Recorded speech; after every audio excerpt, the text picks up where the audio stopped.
je pense que l'interdit a une fonction structurante. C'est-à-dire que ce n'est pas un empêchement. C'est tu peux faire ça, tu n'as pas le droit de faire ça. Ça, c'est interdit. Et le psychologue le formule très bien pendant l'entretien, c'est-à-dire tu ne peux pas tout te permettre. Mais pourtant, ce n'est pas un empêchement. Or, cet interdit, ce n'est pas l'empêchement, il est formulé par la culture. Et c'était le rôle des chanteurs, des romanciers, des poètes.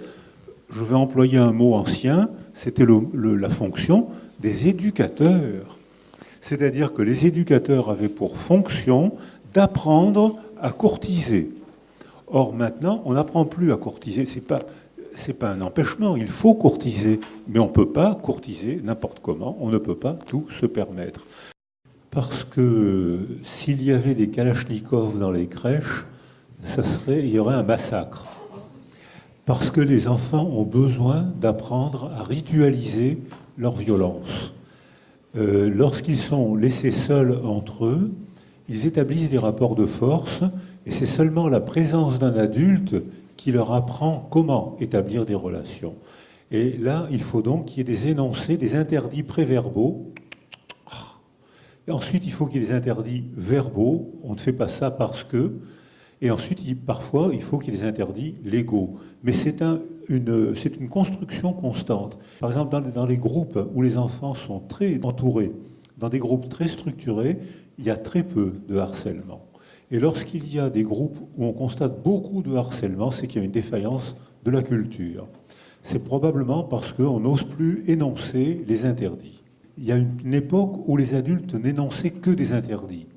Va voir ce que font les enfants et empêche-les de le faire. Voilà, ça c'était la phrase classique. Et il y a eu un mouvement où on a dit, mais maintenant, il n'y a plus d'interdits. Or, je pense qu'un enfant ne peut se développer que s'il y a de l'affection et des interdits. L'interdit, ce n'est pas l'empêchement. L'interdit, c'est ce qui structure. Tu peux courtiser une femme comme ça, mais pas comme ça. Tu peux te bousculer ton copain au rugby ou au foot, mais tu ne peux pas te permettre n'importe quoi. Tu ne peux pas te permettre n'importe quoi. Et ça, c'est une construction constante, c'est un message qui doit passer venant des adultes, parce que les enfants, entre eux, ne savent pas. Ils établissent des rapports de force. Le plus fort, le plus rapide, le plus violent, c'est celui qui sera le héros. Donc la fonction socialisante des adultes, c'est d'énoncer l'interdit. L'interdit est une structure affective. C'est-à-dire, ce n'est pas un empêchement. Tu dois aimer de cette manière, mais pas de celle-là. Si quelqu'un t'embête, tu as le droit de le remettre en place comme ça, mais pas comme ça. Et à ce moment-là, il y a une ritualisation qui se met en place, et la violence existe, bien sûr, mais elle est fortement réduite.